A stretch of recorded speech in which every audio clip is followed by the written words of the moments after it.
Baik. Assalamualaikum warahmatullahi wabarakatuh.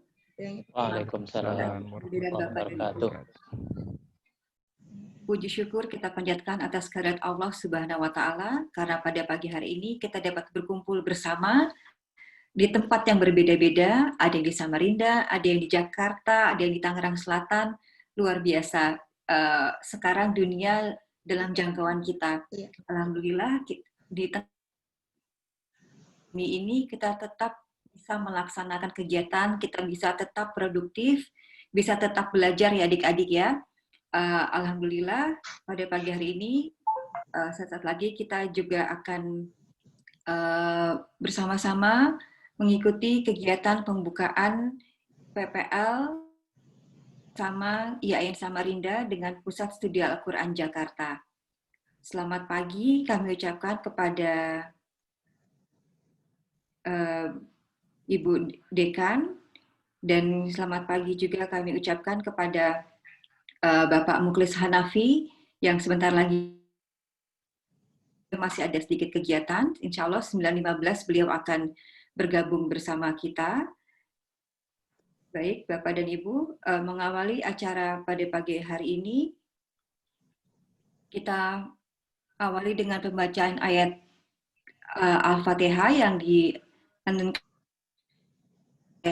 teman-teman kita atau adik-adik dari IAIN Samarinda. Kami persilahkan kepada Mbak Fitria, kami persilahkan. Cek. Ada suara? Oke, bagus suaranya. Assalamualaikum warahmatullahi wabarakatuh. Waalaikumsalam.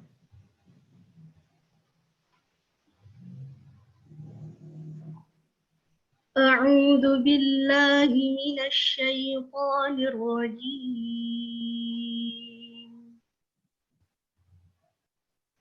Bismillahirrahmanirrahim.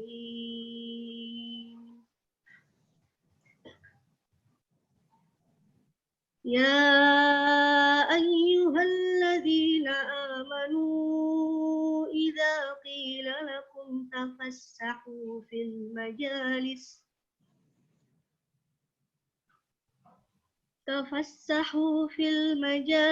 fafsahu yafsahillahu lakum wa idza qila inshuzu fanshuzu yarfa'illahu alladhina amanu minkum والذين أوتوا العلم درجات والله بما تعملون خبير. يا أيها الذين آمنوا إذا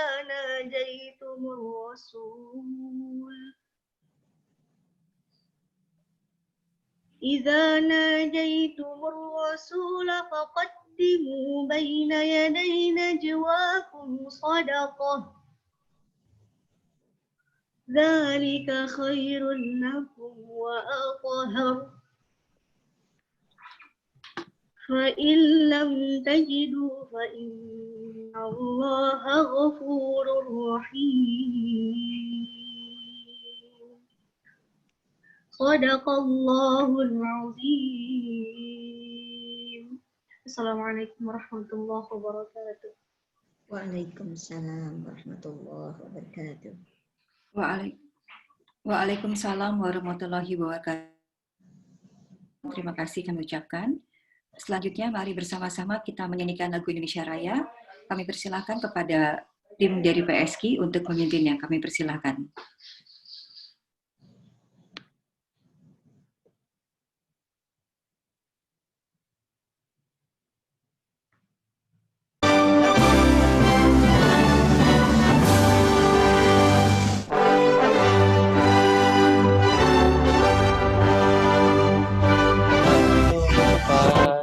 Padaku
Baik, terima kasih.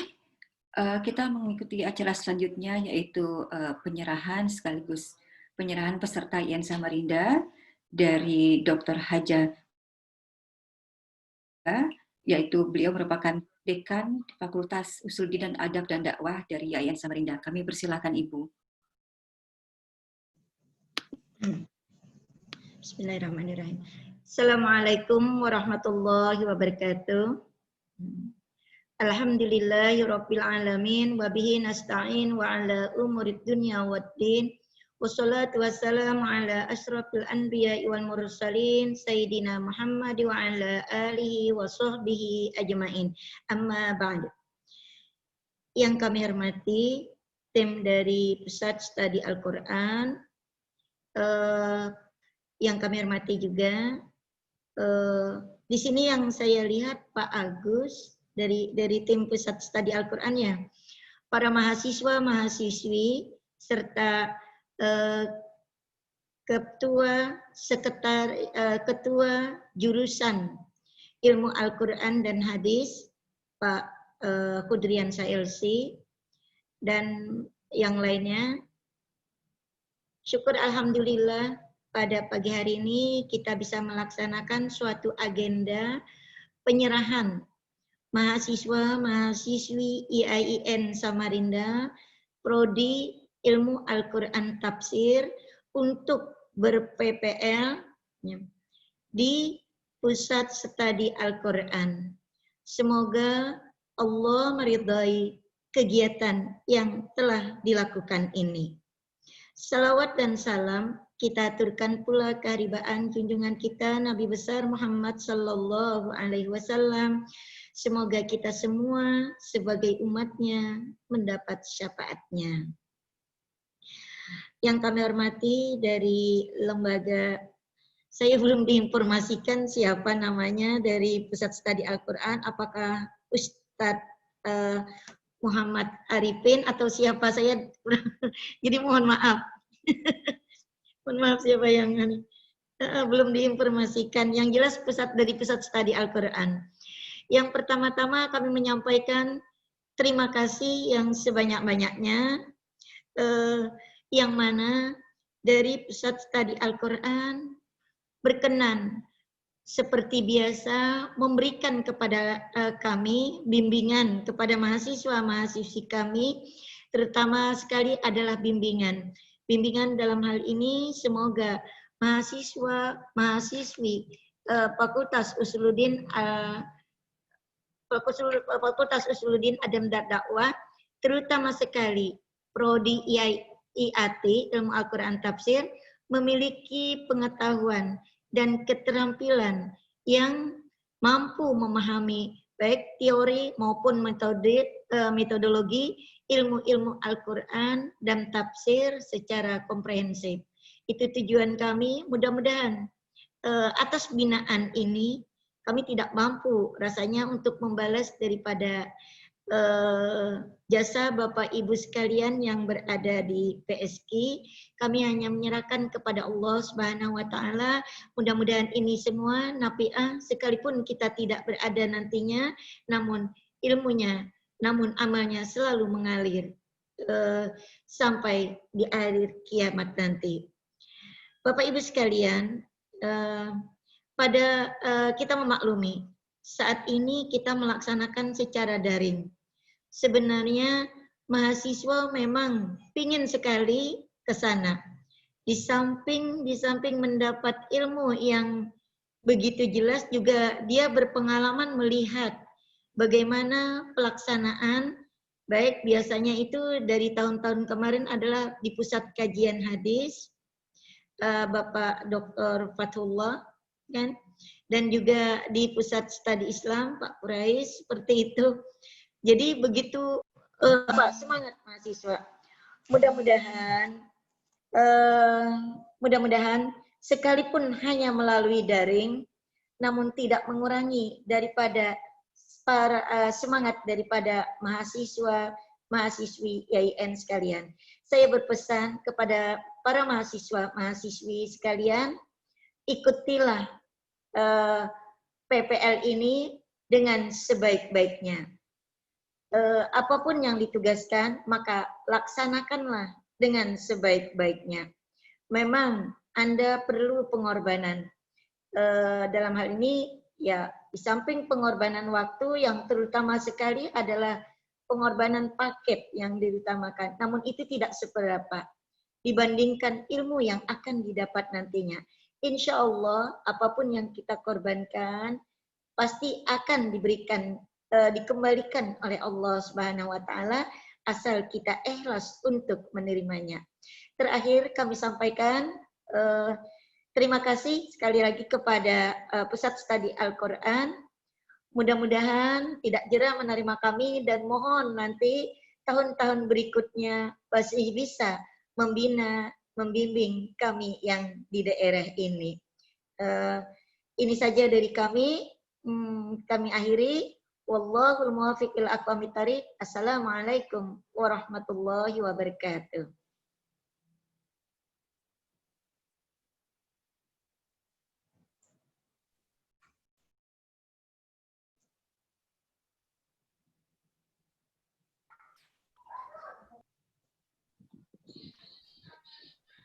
Ibu Tika? Ya, baik. Mohon maaf. Terima kasih Ibu Dekan Dr. Hajar Nur Taibah. Sambutannya sangat luar biasa. Insya Allah ini akan menjadi semangat buat kami juga Ibu di Pusat Studi Al-Quran untuk terus bersama-sama berkarya, berkolaborasi dengan segala keterbatasan yang ada. Alhamdulillah kita bisa terus melaksanakan kegiatan. Insya Allah sudah aman kita bisa berkumpul di Jakarta atau kami yang ke Samarinda ya Ibu ya. Iya, insya Allah. Senang sekali, tapi ini sudah luar biasa sekali Ibu. Ya. Nanti ibu-ibu lagi yang Bapak ke Samarinda. Insya Allah, insya Allah. Insya Allah yang penting semua kita diberikan kesehatan ya Ibu ya dalam amin, amin, insya Allah. Sangat bangga sekali mendapatkan kehormatan bisa melaksanakan kegiatan ini di tengah kondisi yang seperti ini. Mohon maaf, izinkan saya memperkenalkan dulu. Saya Artika Mantaram. Selain membawa acara pada pagi hari ini, keseharian saya mau juga membantu Pak Zayadi dan Pak Muklis. Pak Zayadi sudah hadir. Pak Muklis sebentar lagi akan hadir. Beliau masih ada sedikit kegiatan. Tapi insya Allah di sesi pertama beliau akan siap hadir. Selamat datang juga, di sini juga sudah hadir Pak Fuad dan Pak Hasan dan Pak Bunyamin, dosen di YIN Samarinda ya, luar bergabung. Untuk mempersingkat waktu, kami persilakan kepada Bapak Ahmad Zayadi, selaku manajer program dari Pusat Studi Al-Quran, untuk menerima sekaligus membuka program ini. Kami persilakan Pak Zayadi. Bismillahirrahmanirrahim. Assalamualaikum warahmatullahi wabarakatuh. Alhamdulillahi rabbil alamin, wa bihi nasta'inu ala umurid dunya waddin. Allahumma salli ala Sayyidina Muhammad wa ala alihi wa sahbihi wa man tabi'ahum bi ihsanin ila yaumiddin. Amma ba'du. Yang kami hormati pendiri, penggagas Pusat Studi Al-Quran, Profesor Dr. Muhammad Quraisy Shihab. Semoga Allah senantiasa memberikan kesehatan kepada beliau. Yang kami hormati Direktur Pusat Studi Al-Quran, Dr. Mukhlis M. Hanafi MA. Yang kami hormati Ibu Dekan Fakultas Usuluddin Adab dan Dakwah, Dr. Hajjah Nur Taibah Mansur MAG.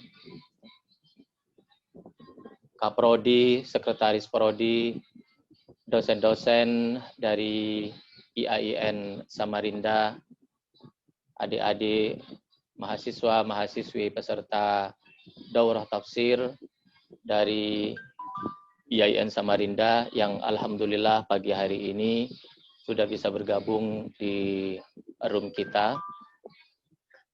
Ibu Tika, teman-teman panitia dari Pusat Studi Al-Quran, alhamdulillahirabbil alamin. Hari ini kita kembali bertemu dalam acara daurah tafsir, sebuah acara pelatihan pendampingan untuk meningkatkan kualitas dan kapabilitas dari mahasiswa-mahasiswa jurusan tafsir, di mana topik untuk kegiatan hari ini dan besok mengambil topik tentang meningkatkan keterampilan tafsir maudhu'i. Berharap semoga acara ini berjalan dengan lancar, dan sebelumnya kami ingin mengucapkan terima kasih yang sebesar-besarnya mewakili Direktur Pak Mukhlis Hanafi atas kepercayaan yang diberikan ke Pusat Studi Al-Quran. Kegiatan ini bukan kegiatan yang pertama. Ini sudah kegiatan yang kesekian kalinya kerjasama antara Pusat Studi Al-Quran bersama IAIN Samarinda. Bedanya, tahun ini kita laksanakan via daring. Tentu ada beberapa hal yang hilang. Kita tidak bisa bertatap muka langsung. Biasanya kalau PPL offline, yang teman-teman datang ke Pusat Studi Al-Quran, banyak hal-hal, program-program pendukung yang dilaksanakan. Ada pendampingan, peningkatan kualitas tahfiznya, ada pendampingan kualitas ibadahnya, dan tentu ada program-program penunjang, seperti misalnya teman-teman yang di daerah tidak pernah datang ke Monas, kita dampingin jalan-jalan ke Monas. Yang jalan-jalan ke Kota Tua, kalau pernah dengar Tanah Abang, kita ajak jalan-jalan juga ke Tanah Abang. Di kegiatan Zoom daring ini, itu semua tidak bisa dilakukan. Tidak masalah, karena memang itu hanya kegiatan penunjang. Kegiatan utamanya untuk belajar, berdiskusi, dan berlatih tentang metode tafsir maudhu'i tetap bisa kita laksanakan. Kami sendiri terlibat langsung di kegiatan ini sehingga sangat tahu dan sangat kenal dengan teman-teman. Namun apapun, Pusat Studi Al-Quran ingin mengucapkan terima kasih yang sebesar-besarnya. Berharap semoga kegiatan ini bisa terus dilaksanakan, tidak hanya tahun ini, tapi juga untuk tahun-tahun ke depan. Tentu di Pusat Studi Al-Quran akan tidak hanya menawarkan satu program tentang tafsir maudhu'i ini saja, tapi juga ada program-program yang lain yang bisa disinergikan, tidak saja dengan mahasiswa, tapi juga dengan teman-teman dosen yang lainnya. Dalam kesempatan ini, tadi Ibu Dekan sudah menyerahkan, maka kami dari Pusat Studi Al-Quran menerima dengan baik 23 peserta selama 2 hari, mudah-mudahan bisa mengikuti kegiatan ini dengan sungguh-sungguh. Kegiatan ini akan ada 3 sesi dengan satu praktikum. Sesi hari ini ada 2 sesi dan untuk besok ada 1 sesi dan dilanjutkan dengan praktikum. Yang perlu diketahui oleh teman-teman mahasiswa atau teman-teman peserta, karena praktikum yang kita inginkan harus ada output dari kegiatan ini. Outputnya itu adalah karya tulis berupa buku yang akan kita dampingi pasca pelatihan. Oleh karena itu, medianya kita tidak hanya menggunakan media Zoom saja, tapi kita juga ada WhatsApp group dan Google Classroom. Manfaatkan ketiga media itu untuk bersinergi, karena kami juga akan siapkan 2 orang pendamping, satu Mas Wildan dan satunya lagi Dr. Ina Salma Febriani, untuk mendampingi karya tulis dari teman-teman selama dalam jangka waktu sepekan. Jadi mulai dari besok hari Rabu sampai ke Rabu berikutnya. Dan itu semuanya akan didiskusikan di Google Classroom dan di WhatsApp group. Jadi akan ada pendampingan penulisan, akan dibagi grup-grupnya. Sudah kami siapkan semuanya, termasuk topik apa yang akan diangkat. Nah, kebetulan untuk tahun ini kita mengangkat topik tentang tafsir tematik tentang cinta tanah air dan kebangsaan.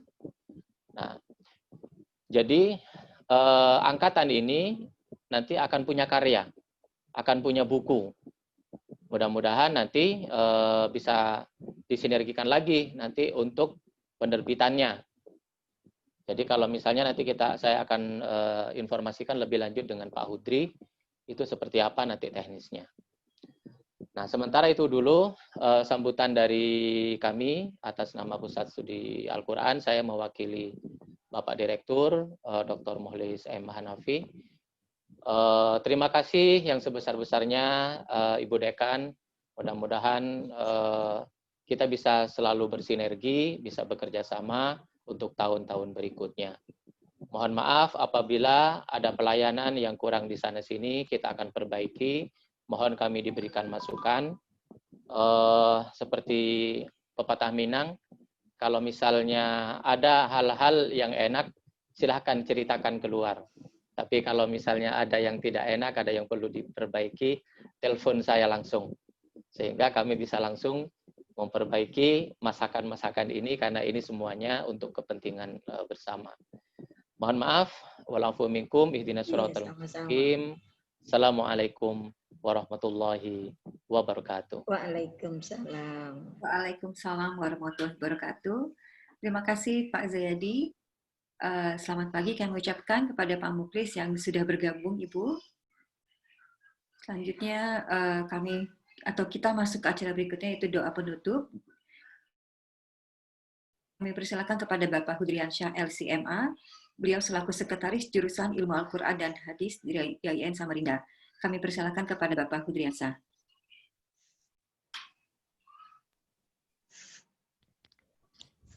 Bismillahirrahmanirrahim. Assalamualaikum warahmatullahi wabarakatuh. Waalaikumsalam. Bapak Ibu yang kami hormati, para mahasiswa yang kami banggakan, mari kita menundukkan hati kita menghadap kepada Allah Subhanahu wa taala, memohon keberkahan dari acara yang akan kita laksanakan selama 2 hari ini. Astaghfirullahaladzim, astaghfirullahaladzim, astaghfirullahaladzim. Bismillahirrahmanirrahim. Alhamdulillahi rabbil alamin. Hamdan na'imin, hamdan syakirin. Hamdan yuafi ni'ma wa yukafi mazida. Ya Rabbana lakal hamdu kama yanbaghi li jalali wajhikal karimi wa azimi sultan. Allahumma salli ala Sayyidina Muhammadin wa ala alihi wa sahbihi ajma'in. Ya Allah yang Maha Pengasih lagi Maha Penyayang, puji syukur kami panjatkan kehadirat-Mu ya Allah, karena atas limpahan rahmat-Mu pada pagi ini kami dapat berkumpul secara virtual dalam acara pembukaan daurah tafsir virtual. Semoga daurah yang kami laksanakan ini selalu berada dalam lindungan dan ridha-Mu ya Allah. Ya Allah yang Maha mengetahui dan lagi Maha bijaksana, karuniakanlah kepada kami ilmu yang bermanfaat. Berikanlah kami kemudahan dan pemahaman selama mengikuti daurah ini. Ya Allah, jangan Engkau palingkan hati kami setelah Engkau beri petunjuk. Rahmati kami, ampunilah kami, sehatkanlah kami, sehatkanlah keluarga kami, dan mudahkan segala urusan kami. Allahumma inna na'udzubika min ilmin la yanfa, wa min qalbin la yakhsha, wa min nafsin la tashba, wa min da'watin la yustajabu lah. Allahumma anfa'na bima 'allamtana wa 'allimna bima yanfa'una wa zidna ilma. Rabbana atina fid dunya hasanah wa fil akhirati hasanatan wa qina adzabannar. Walhamdulillahi rabbil alamin. Assalamualaikum warahmatullahi wabarakatuh. Waalaikumsalam warahmatullahi wabarakatuh. Kami ucapkan terima kasih kepada Bapak Hudriansyah. Bapak dan Ibu, kita telah mengikuti pembukaan daurah tafsir virtual bersama IAIN Samarinda dengan Pusat Studi Al-Quran Jakarta. Selanjutnya, sebelum memulai sesi pertama pada pagi hari ini bersama Dr. Mukhlis M. Hanafi, kita foto bersama dulu ya Bapak dan Ibu. Mohon Mas Agus dibantu. Baik Bu, terima kasih. Teman-teman, silakan. Kita foto bersama Bagi dulu yang bersama belum Bapak dan Ibu. menyalakan videonya, untuk dibuka dulu videonya. Kita akan foto bersama. Ikuti aba-aba saya karena nggak ada cahaya atau blitz, jadi tidak terlihat. Hanya dengarkan suara saya setelah suara ketiga, 1, 2, 3, berarti kita sedang berfoto bersama. Jika semua siap, di sini ada 2 sesi, ada 2 segmen, kanan kiri. Yang pertama, 1, 2, 3, siap. Oke, satu lagi. 1, 2, 3, siap. Terima kasih yang sudah tersenyum. Silakan kembali ke Bu Tika, Bu.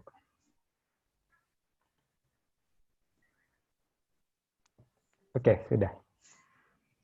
Baik, terima kasih Pak Agus. Pak Agus nanti selama 2 hari kegiatan ini, beliau akan membantu kita untuk tim IT-nya. Jadi semoga tidak ada kendala dalam koneksi dan lain-lain. Semua akan dibantu oleh Pak Agus. Baik, Bapak dan Ibu, terima kasih hadirannya dalam acara pembukaan pada pagi hari ini. Selanjutnya kita memasuki sesi pertama pada acara hari ini. Kami persilakan kepada Pak Zayadi untuk memulai kegiatan ini. Kami persilakan. Saya live langsung ya Bu ya.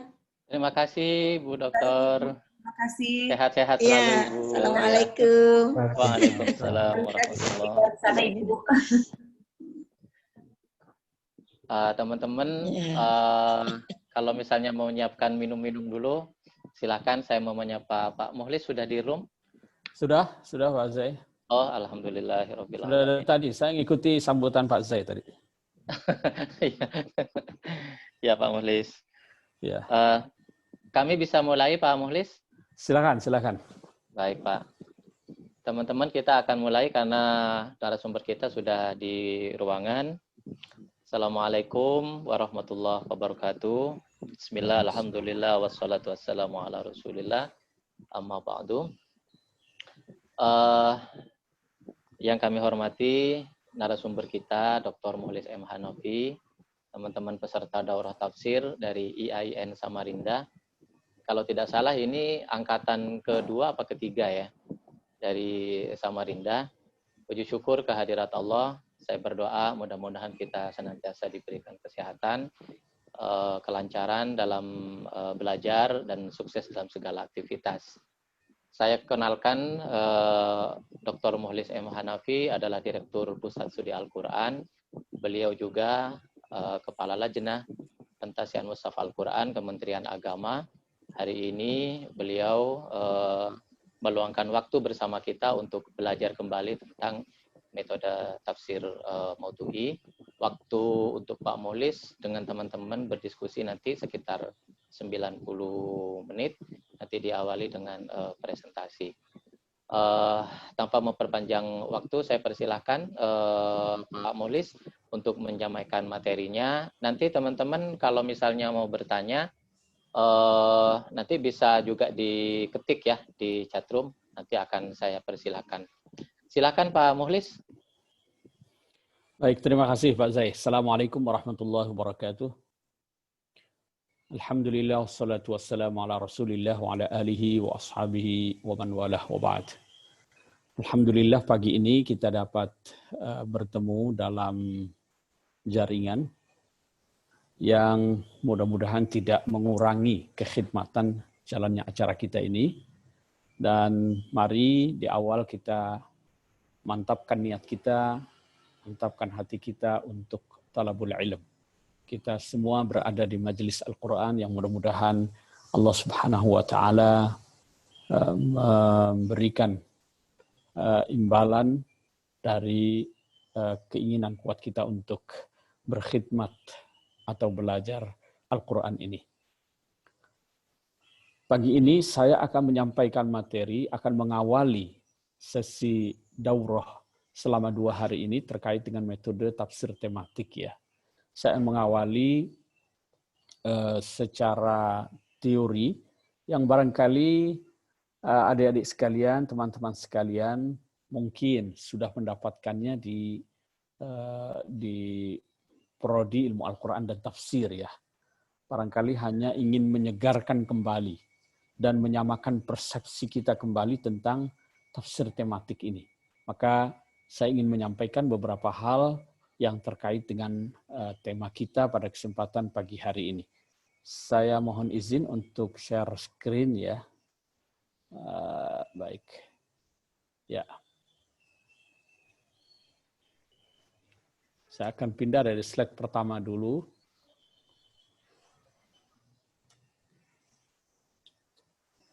Judulnya umum sekali. Saya kira masih metode tafsir Al-Quran tematik. Apa, mengapa, dan bagaimana.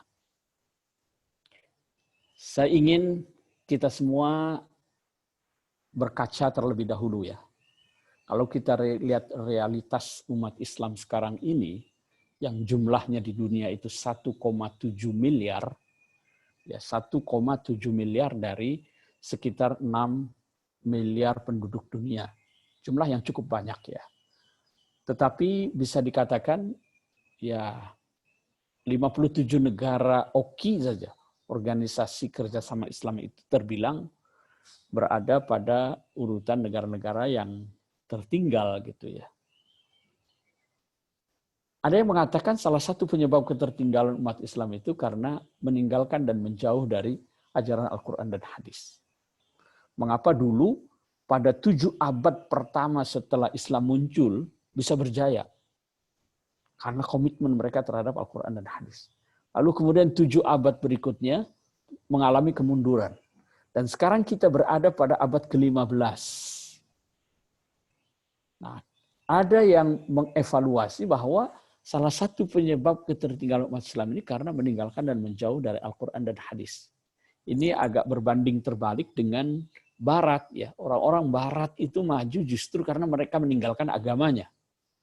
Ada yang namanya sekularisasi. Ya. Abad ke-17 Renaissance itu mereka protes itu terhadap dominasi gereja. Sehingga kemudian terjadilah pertentangan antara agama dengan sains. Itu terjadi di Barat. Tapi kebalikannya di Islam itu kita mundur karena kita menjauh dari ajaran Al-Quran dan hadis. Jadi problem keagamaan kita sekarang ini, kita kan punya nilai-nilai luhur ya, Al-Quran dan hadis ini. Tapi persoalannya adalah masih ada kesenjangan, gap antara nilai-nilai luhur yang terkandung dalam Al-Quran dan Sunnah dengan perilaku keseharian umat Islam. Ini bisa kita lihat dalam sebuah penelitian ya, bahwa ternyata kalau dilihat dari perilaku sosial, ekonomi, dan politik, itu sepertinya ada jarak dengan ajaran Islam itu sendiri. Contohnya misalnya ya, dalam ajaran kita ini kan banyak sekali ajaran untuk menghormati waktu, ya, menjaga kebersihan, Di masa pandemik ini saja orang mulai sekarang belajar kembali itu bagaimana Nabi memberikan solusi dalam menghadapi wabah begitu ya. Sudah ada nilai-nilai itu. Tapi justru kita sendiri yang tidak memperhatikan kebersihan, tidak memperhatikan, tidak menghargai waktu dan seterusnya ya. Ini contoh kecilnya saya tadi itu. Sudah janji jam 9 siap ngisi di sini, rupanya saya lupa. Kalau jam 9 itu saya masih ngisi diklat di pusdiklat administrasi gitu ya. Sehingga baru bergabung 30 menit kemudian ini ya. Jadi saya kira itu betapa kita seringkali tidak berkomitmen dengan ajaran agama kita ini ya. Ada kesenjangan di situ. Jadi apa yang salah dalam cara kita beragama ini? Ya, kita lebih senang mengejar semarak ritual, kesalehan individual, tapi yang sifatnya kesalehan sosial ini kurang kita perhatikan ya. Agama Islam itu dikatakan rahmatan lil alamin, tapi kenapa umatnya sekarang ditakuti? Ditakuti oleh banyak orang, itu karena apa? Karena ulah sebagian kelompok muslim yang melakukan aksi kekerasan atas nama agama. Jadi antara perilaku dengan nilai yang kita miliki itu berjarak. Makanya Muhammad Abduh dulu setelah dia berkelana ke Eropa, ke Perancis itu, dia lihat itu kok di sana katanya orang Islam tidak banyak, tapi kok nilai-nilai Islam itu dari segi kebersihan, kedisiplinan, menghargai waktu, itu kok ditegakkan. Di kita ini, di Mesir, kampung halamannya, itu orang Islam banyak sekali, tapi Islamnya kok tidak kelihatan. Ini al-Islam mahjubun bil muslimin. Jadi nilai-nilai Islam yang begitu sangat luhur tertutupi oleh ulah sebagian kaum muslimin itu ya. Maka cara kita untuk kembali kepada Al-Quran itu melalui 3 langkah ya, yang sering kita sebut dengan trilogi interaksi. Ini tidak bisa dipisahkan ini. Dalam kita berinteraksi dengan Al-Quran ya. Yang pertama tentu kita harus membaca, menghafal, mendengarkan supaya kita dapatkan pahalanya lah ya. Memberikan ketenangan, mendekatkan diri kita kepada Allah. Itu harus memang. Lebih-lebih mahasiswa prodi ilmu Al-Quran dan tafsir ini. Kemudian yang kedua, Al-Quran itu kan tidak cukup hanya dibaca, dihafal saja itu. Tapi dia harus difahami. Dia harus ditafsirkan. Makanya tugas intelektual, akademisi, masyarakat kampus itu mengembangkan pada ini, pemahaman dan penafsiran. Yang ketiga, Al-Quran itu harus diamalkan. Al-Quran itu harus didakwahkan. Dia harus menjadi manhaj dalam hidup kita ini ya. Nah, soalannya sekarang ada ketimpangan ini ya. Ada ketimpangan dalam trilogi interaksi kita ini. Di satu sisi, kalau kita lihat ya, di antara 3 ini mana yang paling besar porsinya di Indonesia itu? Kalau tradisi membaca, menghafal Quran ini sekarang sedang booming ya, luar biasa. Tapi dari segi pemahaman, ini masih jauh kita tertinggal ya. Ada orang yang begitu semangat dalam mengamalkan, mendakwahkan Al-Quran nomor 3 itu. Tapi tidak didukung dengan pemahaman dan penafsiran yang baik. Akhirnya bom sini, bom sana. Meledakkan dirinya. Jadi orang-orang yang, ya mohon maaf saudara-saudara kita yang terjebak pada aksi terorisme itu, mereka bukan orang yang tipis imannya, mereka itu dengan semangat keberagamaan yang tinggi, tapi tidak didukung dengan pemahaman yang baik. Pemahamannya itu parsial ya. Harfiah, letterlek, sehingga kemudian melahirkan tindakan-tindakan seperti itu ya. Nah, ini yang saya sering katakan sebagai orang yang semangatnya melebihi ilmunya. Ini harus imbang semuanya ini, 3-3-nya ini. Ada orang yang senangnya debat, intelektual, soal tafsir dan lain sebagainya, tapi ngajinya jarang. Hafal Qur'annya tidak. Bahkan mengamalkannya tidak, hanya retorika saja. Nah, ini juga tidak bagus gitu ya. Jadi 3 ini harus serentak kita amalkan. Itu sebagai pengantar bagaimana kita berinteraksi dengan Al-Quran ini ya. Maka dalam kesempatan ini kita sedang mengasah pemahaman kita dan cara kita menafsirkan Al-Quran. Tentu saja jangan lupakan nomor 1 dan nomor 3-nya itu. Kita sedang fokus pada nomor 2 sekarang ini. Tapi jangan lupakan nomor 1 dan nomor 3 itu. Nah, sekarang bagaimana kita memahami dan menafsirkan Al-Quran? Ya, kita lihat. Kalau kita lihat kitab-kitab tafsir yang dulu, tafsir-tafsir klasik itu kan banyak sekali ya. Banyak sekali. Nah, menjelang abad ke-15 yang disebut-sebut sebagai era kebangkitan dunia Islam, muncullah tokoh-tokoh pembaharu.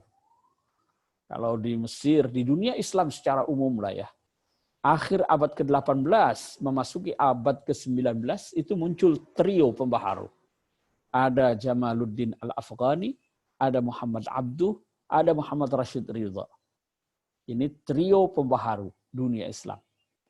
Bahkan gerakan-gerakan sosial keagamaan Muhammadiyah misalnya itu banyak terinspirasi oleh gerakan-gerakan pembaharuan yang muncul di Mesir di awal abad ke-20.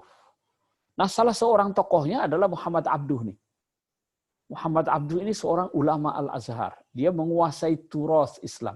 Salah satu kritik dia terhadap turas tafsir kita ini adalah ini tidak layak untuk disebut tafsir ini. Tafsir yang tebal-tebal itu. Dia katakan, hadza la yanbaghi an yusamma tafsiran. Wa innama darbun minat tamrin fil funun kan nahwi wal ma'ani wa ghairihima. Jadi kitab-kitab tafsir ini itu hanya menjadi ajang latihan berbagai disiplin keilmuan. Ya, kalau dia seorang ahli nahwu, ditumpahkan semua ilmu nahwunya itu dalam menafsirkan Al-Quran. Kalau dia itu ahli balaghah, dia tumpahkan semua pembahasan tentang balaghah dalam kitab tafsirnya.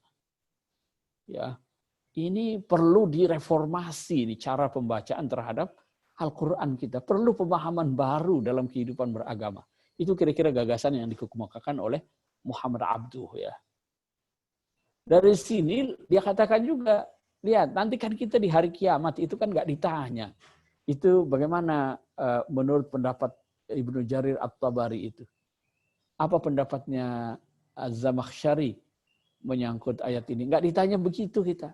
Tapi yang ditanyakan itu adalah sejauh mana kitab-kitab Al-Quran itu, kitab-kitabnya itu, termasuk Al-Quran ini, yang dia wahyukan, itu bisa membimbing dan mengatur hidup kita ini. Itu yang akan ditanyakan. Bukan lagi kedudukan i'rabnya apa ini, qiraatnya apa, sebab nuzulnya apa, enggak. Yang akan ditanyakan itu adalah Al-Quran ini sejauh mana bisa membimbing kita dalam kehidupan. Sesuai dengan tuntunannya atau tidak. Jadi Muhammad Abduh yang dibutuhkan umat Islam sekarang ini adalah pemahaman kitab suci sebagai sebuah hidayah yang membawa kepada kebahagiaan dunia dan akhirat. Ini kita kenal dengan tafsir hidai yang fokus pada penekanan aspek-aspek hidayah Al-Quran. Itu gagasan besar dari Muhammad Abduh terkait dengan reformasi pembacaan terhadap teks. Maka kemudian dari Muhammad Abduh ini lahir 3 tren penafsiran modern. Ya, Abduh sendiri itu tidak menuntaskan karya tafsir dari awal sampai akhir, tidak. Tapi pikiran-pikiran Muhammad Abduh terkait dengan tafsir itu bisa dilihat dari karya-karya seperti Al-Manar yang ditulis oleh Muhammad Rashid Ridha. Ini kan muridnya. Tapi terlihat di situ, terutama sampai surah Al-Maidah, ya, itu pikiran-pikiran Muhammad Abduh itu banyak sekali di situ. Qala al-ustazul imam. Itu dicatat oleh Muhammad Rashid Ridha, pandangan-pandangan gurunya. Sehingga tafsir Al-Manar itu walaupun tertulis di situ karya Muhammad Rashid Ridha, tetapi sesungguhnya andil Muhammad Abduh besar di situ. Kalau karya tulis Abduh terkait dengan tafsir itu ya tafsir Juz Ammah. Muhammad Abduh itu juga punya murid Muhammad Mustafa Al-Maraghi. Itu pandangan-pandangannya terkait dengan penafsiran bisa ditemukan di situ. Nah, secara umum dari Muhammad Abduh inilah lahir 3 tren tafsiran modern ya. Yang pertama adalah tafsir sosial kemasyarakatan, adabi ijtimai. Persoalan-persoalan peradaban, problematika politik, bagaimana umat Islam ini bangkit, bagaimana melakukan perubahan sosial. Ini sangat kental ya dalam tafsir-tafsir modern yang dimulai dan digagas oleh Muhammad Abduh. Kemudian pendekatan kesusastraan dalam membaca Al-Quran itu juga menjadi salah satu tren yang cukup berkembang di era modern ya. Kemudian yang ketiga adalah tafsir saintifik atau tafsir ilmi. Yang pada masa awal abad ke-20 itu misalnya bisa kita lihat dari karya Tantawi Jauhari. Kemudian Muhammad Abduh sendiri juga memberikan penafsiran-penafsiran yang cukup berani terkait dengan ini. Penafsiran-penafsiran yang mengandalkan logika. Seperti misalnya ketika menafsirkan surat Al-Fil. Alam taro kaifa fa'ala rabbuka bi ashabil fil. Alam yaj'al kaidahum fi tadlil. Wa arsala alaihim tayran ababil. Kalau kita fahamnya itu burung ababil. Ada burung yang namanya ababil. Lalu melempari bebatuan. Kalau menurut Abduh itu tidak. Toir itu adalah sesuatu yang terbang. Yang terbang itu bisa bermacam-macam. Bisa lalat, bisa nyamuk, bisa kuman. Yang membawa virus, penyakit. Jadi Abrahah dengan pasukannya itu dihancurkan bukan dengan batuan oleh burung ababil. Tapi oleh virus yang dibawa oleh serangga-serangga atau binatang-binatang tadi itu, yang terbang itu. Nah, itu penafsiran saintifik yang dia gagas ya. Nah, sekarang kita kembali kepada Al-Quran ya. Bagaimana kita memperlakukan Al-Quran?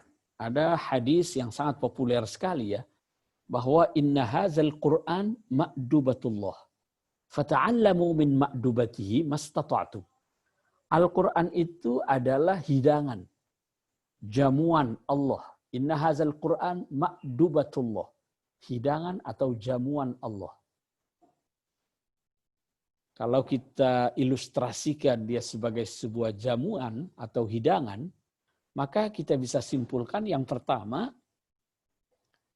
orang yang punya ketertarikan dengan Al-Quran, ini insya Allah ya, adik-adik semua atau kita semua yang bergabung di PSG, Pusat Studi Al-Quran, yang bergabung di jurusan atau prodi ilmu Al-Quran dan tafsir, insya Allah itu adalah menjadi orang-orang yang terpanggil untuk menghadiri jamuan Allah. Jamuan atau hidangan itu, tentu hidangan jamuan Allah itu adalah yang terbaik ya. Hidangan atau jamuan terbaik itu pasti hanya disediakan bagi orang-orang spesial. Jadi kalau kita bertamu atau kita mau mengundang seorang yang spesial, mesti kita siapkan hidangan yang bagus-bagus itu. Artinya hidangan atau jamuan istimewa itu hanya diperuntukkan bagi mereka yang istimewa. Oleh karena itu, bersyukur kita yang berada di jalur Al-Quran ini, dan itu membenarkan apa yang disampaikan oleh Rasulullah, khairukum man ta'allamal Qur'an wa 'allamah. Jadi sudah benar ini jalan adik-adik sekalian, jangan mundur lagi nih dari prodi ilmu Al-Quran dan tafsir. Ini sudah jalan yang benar, ini sudah jalan yang terbaik, terpanggil untuk menghadiri jamuan Allah itu.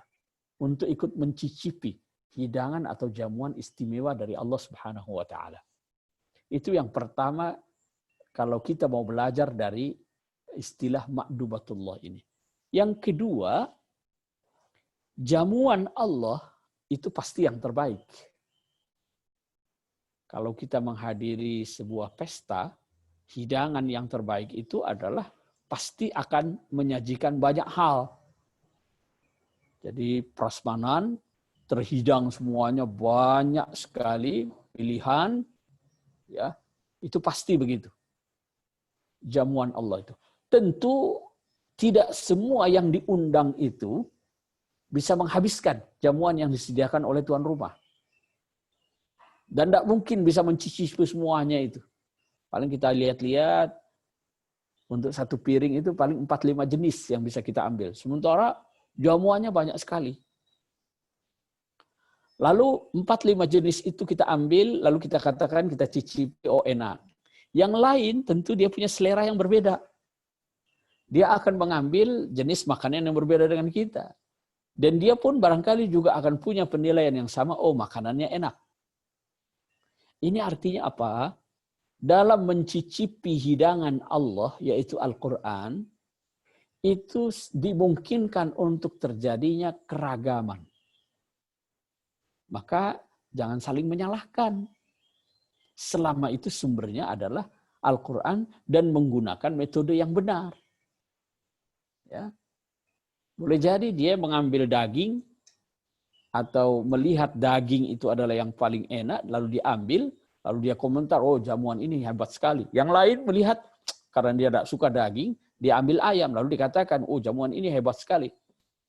Jangan lalu bertikai antara yang ambil daging dengan yang ambil ayam itu.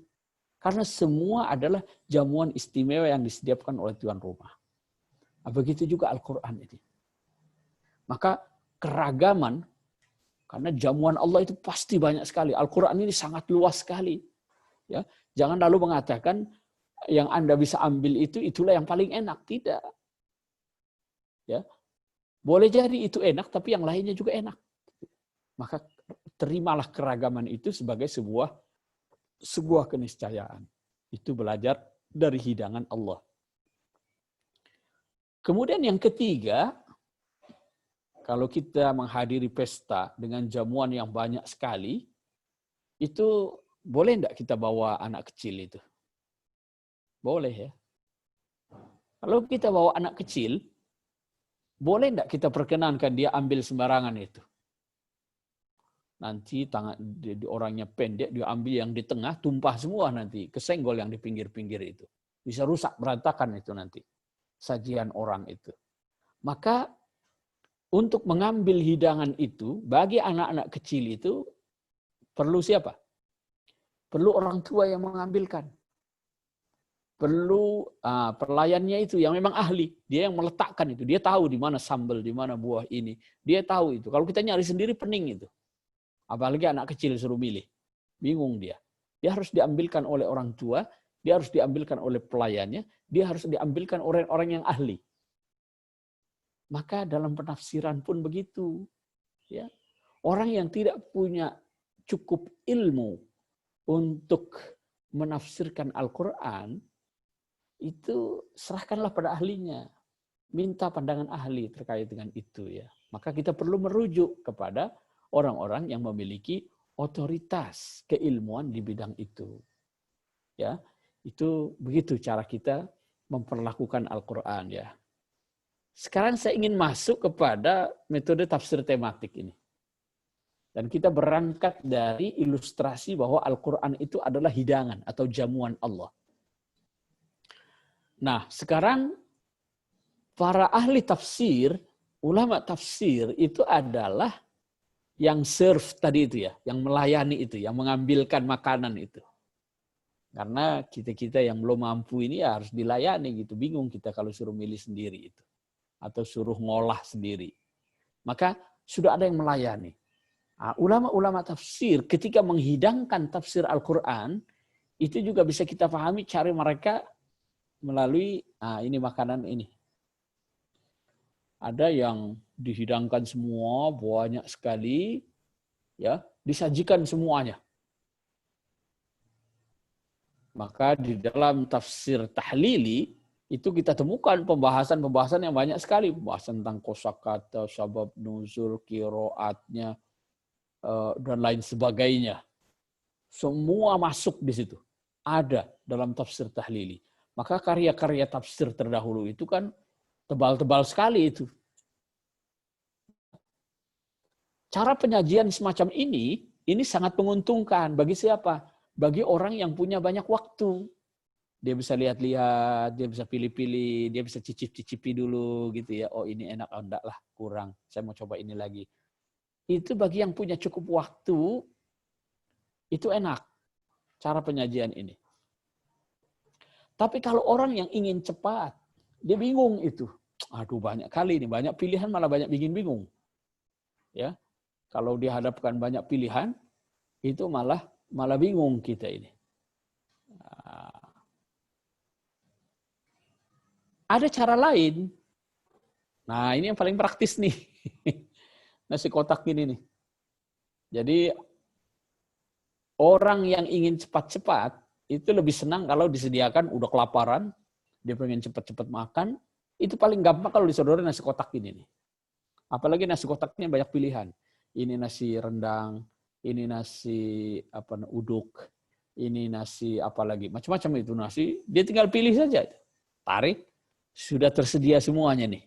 Nah, ada buahnya, ada lauk pauknya, ada nasinya, ada kerupuknya, ada sayurannya. Langsung makan cepat. Nah, ini kalau kita lihat dalam metode tafsir itu adalah lebih dekat ke tafsir tematik. Tafsir tematik ya. Di mana Anda tidak perlu pusing-pusing kalau mau nyari bahasan tentang keadilan dalam Al-Quran. Cari aja buku tafsir tematik tentang keadilan. Ayat-ayat yang berbicara tentang keadilan, pandangan-pandangan ulama tafsir, Anda bisa temukan di situ. Lengkap sudah paketnya itu. Untuk tema tertentu. Ya. Untuk tema nasi ayam, ini Anda sudah temukan utuh di sini. Ada sayurnya, model ada sambelnya, ada kerupuknya. Ini sudah begini. Gampang.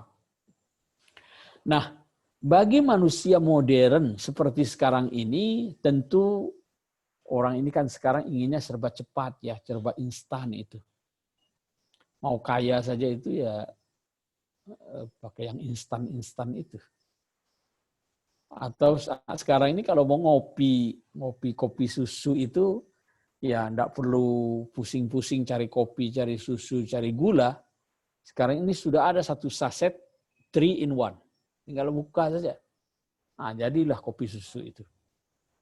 Jadi ciri manusia modern itu ingin serba cepat. Maka tafsir tematik ini menjadi pilihan sekarang ini. Ya, menjadi pilihan. Sangat digandrungi. Karena orang ingin cepat sampai kepada pesan-pesan Al-Quran terkait dengan tema tertentu. Ya. Maka kita lihat di sini misalnya, ya tafsir Al-Quran tematik ini memang sudah sangat populer ya. Baik yang dilakukan secara perorangan, itu Pak Kures punya, Pak Dawam Raharjo, maupun yang dilakukan secara kolektif. Ya. Tafsir tematik Kementerian Agama itu tebal sekali, itu ada 26 judul buku itu. Kemudian banyak tesis, disertasi, ya, itu yang menulis tafsir tematik. Ya. Nah, tapi kebanyakan pendekatan yang digunakan dalam tafsir tematik yang ada di kita ini, itu biasanya berdasarkan topik dari keseluruhan Al-Quran. Ya. Nah, tematik yang per surah belum. Nanti kita lihat bentuk-bentuknya ini. Ini saya berikan contoh dulu, contoh tafsir tematik Kementerian Agama. Ini satu contoh. Kemudian ada tafsir ilmi. Jadi ayat-ayat yang berbicara tentang sains, itu sudah dihimpun juga dalam beberapa buku itu ya. Dilakukan secara tematik juga ini. Misalnya tentang penciptaan manusia dalam perspektif Al-Quran dan sains modern. Nah, sekarang tafsir tematik itu apa sih sebenarnya ini? Lalu mengapa dia menjadi pilihan itu? Tadi saya katakan ya, tafsir tematik itu sekarang menjadi tafsir alternatif yang ya paling sesuai dengan kebutuhan umat saat ini karena manusia modern itu kan senang yang serba instan itu. Melalui tafsir tematik ini kita diundang oleh Allah Subhanahu wa taala untuk menghadiri atau menikmati jamuannya. Dan dengan metode tafsir tematik itu seakan kita mempersilahkan Al-Quran berbicara tentang dirinya, menyangkut berbagai persoalan. Ini sesuai dengan apa yang dikatakan oleh Sayyidina Ali. Zalikal kitab fastantiquh. Al-Quran ini ajak bicara. Nah, tafsir tematik ini juga lebih komprehensif ya dan tidak parsial. Misalnya membaca ayat-ayat tentang jihad itu ya. Itu tidak hanya 1-2 ayat, tapi dipadukan dengan yang lain-lainnya. Sehingga ketemulah konsep jihad secara utuh yang ternyata jihad itu bukan hanya mengangkat senjata dalam perang itu. Tapi jihad itu bisa bermacam-macam. wajahidhum bihi jihadan kabira, itu bil Quran. Jadi kita belajar Quran, kita memperjuangkan Al-Quran, mengajarkan Al-Quran, itu juga bagian dari jihad. Ya. Kita menulis pesan-pesan Al-Quran, itu juga bagian dari jihad. Nah, itu kalau kita lakukan pembacaan secara komprehensif, secara utuh terhadap Al-Quran, akan ketemu begitu. Ya. Nah, tafsir tematik ini sebagai sebuah manhaj, dia cukup objektif karena dia ada dua pendekatan ya. Minan nas ilal waqi, minal waqi ilan nas. Artinya ada yang berangkat dari teks Quran itu, lalu diterapkan pada realitas. Ada yang berangkat dari realitas. Ini kita ada persoalan nih. Lalu kita bawa, mana jawaban Al-Quran terkait dengan persoalan ini. Kita punya persoalan ketenaga kerjaan. Bagaimana sih Al-Quran berbicara soal tenaga kerja? Nah, itu minal waqi ilan nas. Kalau minan nas ilal waqi itu kita cari dalam Al-Quran terminologi tertentu, misalnya al-adl, al-qisat misalnya, keadilan. Kita cari konsep al-adl dalam Al-Quran, kita kumpulkan ayat-ayatnya, lalu kita terjemahkan, kita tafsirkan untuk memberi solusi bagi persoalan yang ada dalam realitas kehidupan kita. Itu yang minan nas ilal waqi. Nah, pola pembacaan atau pola penafsiran secara tematik ini juga sebenarnya memadukan antara teks dengan konteks. Ada proses yang namanya tanzilul ayat alal waqi. Kita proses membumikan ayat-ayat Al-Quran. Itu tanzilul ayat alal waqi. Bagaimana kita mengimplementasikan Al-Quran itu dalam kehidupan kita saat ini, tentu kita harus memperhatikan realitas kekinian dan kedisinian. Nah, melalui tafsir tematik itu bisa kita lakukan. Ya. Nah, bentuk-bentuknya itu sendiri ada macam-macam ya. Jadi tidak satu warna tafsir tematik itu. Ada 3 bentuk paling tidak itu ya. Yang pertama adalah tafsir tematik yang terbatas, muqayyad. Ada yang menghimpun misalnya dengan melakukan penelusuran terhadap kosakata Al-Quran. Lalu bagaimana kosakata itu digunakan di dalam Al-Quran. Lalu dianalisis. Kemudian disimpulkan makna-makna yang terkandung di dalam kata tersebut. Ya. Itu terbatas pada kata tertentu. Ada yang melakukan tafsir tematik itu per surah. Jadi misalnya surah Al-Baqarah itu secara umum kandungannya adalah begini. Jadi dia tidak satu-satu itu, ayat per ayat tidak. Tapi per surah secara umum dia tangkap, misalnya itu yang dilakukan oleh Mahmud Shaltut ya. Kemudian Abdullah Diras dalam An-Naba'ul Azim. Bahkan Abdullah Diras itu mengatakan ayat-ayat Al-Quran atau surah-surah Al-Quran itu terdiri dari ada muqaddimah, isi atau batang tubuh, lalu penutup. Begitu teorinya itu.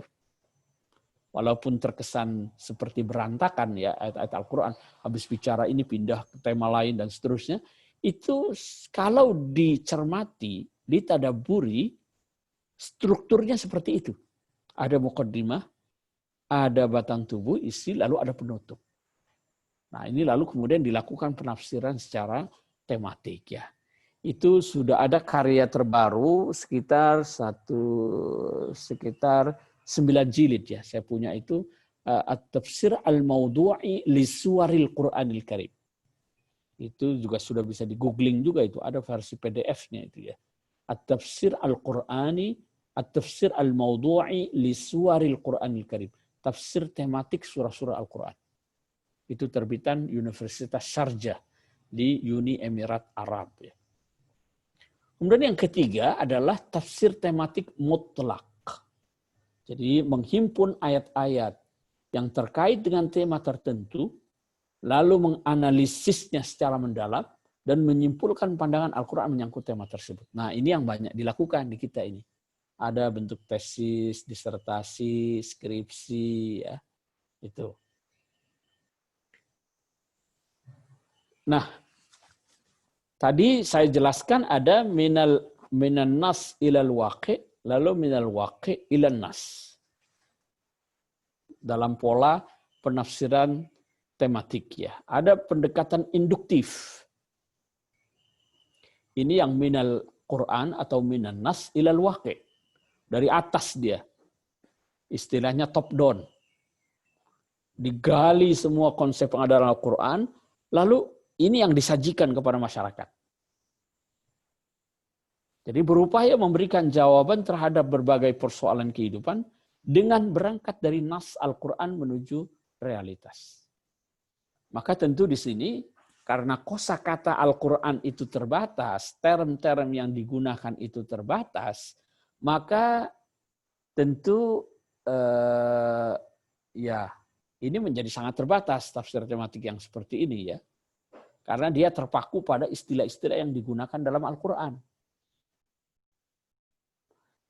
Tujuannya adalah menyajikan kaidah-kaidah Qur'ani menyangkut persoalan yang dibahas. Itu kalau pendekatannya adalah minan nas ilal waqi. Ada pendekatan yang kedua yang bersifat deduktif. Itu yang bottom up, yang dari bawah. Jadi kita punya persoalan sehari-hari ini banyak sekali. Lalu kemudian kita ingin mencari solusinya dalam Al-Quran. Kita bawa persoalan ini, ya kita hadirkan di hadapan Al-Quran. Bagaimana nih respon Al-Quran menyangkut persoalan ini? Itu yang saya sebut minal waqi ilan nas. Karena persoalan hidup kita ini kan banyak sekali ya. Kita punya persoalan ketenaga kerjaan, kita punya persoalan tentang apa lagi itu? Tentang komunikasi keseharian kita, apalagi di era digital. Ini bagaimana menyikapinya ini? Lalu kita cari petunjuk-petunjuk Al-Quran dengan pendekatan tafsir tematik untuk menemukan jawabannya. Oh, begini loh panduan Al-Quran menyangkut persoalan-persoalan yang sedang dihadapi itu. Itu pola yang kedua. Nah, secara operasional itu dalam tafsir tematik, saya kira ini dalam pelajaran metodologi tafsir di kampus sudah sering didengar ya. Yang pertama tentu kita harus menentukan topik atau tema yang harus dibahas. Ini ada 9 langkah kalau kita himpun dari berbagai sumber ya. Ini tidak harus disusun sistematikanya berurutan seperti ini. Jadi misalnya langkah ketiga menyusun urutan ayat sesuai masa turunnya, lalu memahami korelasi munasabah. Itu tidak harus begitu urutannya. Dia bisa dilakukan secara bersamaan. Artinya ketika kita ingin membahas satu persoalan dan kita sudah tetapkan tema atau topiknya, maka langkah berikutnya adalah kita cari ayat-ayat yang terkait dengan topik tersebut. Gitu. Kita mau bicara tentang keadilan. Kumpulkan ayat-ayat yang berbicara tentang keadilan. Kemudian kita susun tuh. Mana yang makkiyah, mana yang madaniyah. Yang turun pada periode awal, mana yang turun pada periode Madinah. Supaya kita tahu kronologinya itu. Dalam konteks seperti apa ayat-ayat ini turun. Sebab beda secara psikologis suasana ketika di Mekah dengan suasana ketika di Madinah. Lalu hubungan ayat itu dengan yang lainnya, korelasinya, munasabahnya. Itu sebab nuzulnya juga kita lihat kalau ada. Sebab tidak semua ayat Al-Quran itu ada sebab nuzulnya ya. Yang ada sebab nuzulnya itu paling hanya 200-an ayat itu. Selebihnya tidak ada sebab nuzulnya. Kalaupun ada, dhaif. Ya. Yang sahih itu tidak banyak. Ayat-ayat yang ada sebab nuzulnya itu. Sebagian besar itu tidak ada sebab nuzulnya. Ibtidaan. Bukan karena ada sebab tertentu yang melatar belakanginya. Tapi itu harus kita pahami, kita harus pelajari. Supaya kita tidak salah nanti. Kemudian hadis-hadis itu juga diperlukan dalam tafsir tematik itu ya. Jangan tinggalkan hadis. Karena hadis itu fungsinya juga menjelaskan Al-Quran. Ya, baik yang sifatnya bayan al-mujmal maupun takhsis al-am atau taqyid al-mutlaq. Ya, itu hadis juga memberikan penjelasan terkait dengan itu ya. Maka kita juga perlu perhatikan hadis-hadis dan pendapat para ulama. Tapi porsinya ini juga jangan banyak-banyak. Nanti kalau terlalu banyak hadis nanti bukan tafsir tematik lagi itu. Ya, cukup 1-2 yang mendukung penjelasan ayat-ayat tertentu ya. Lalu kemudian kita analisis itu ayat-ayat tadi itu. Setelah analisis kita tempatkan dia dalam subjudul-subjudul.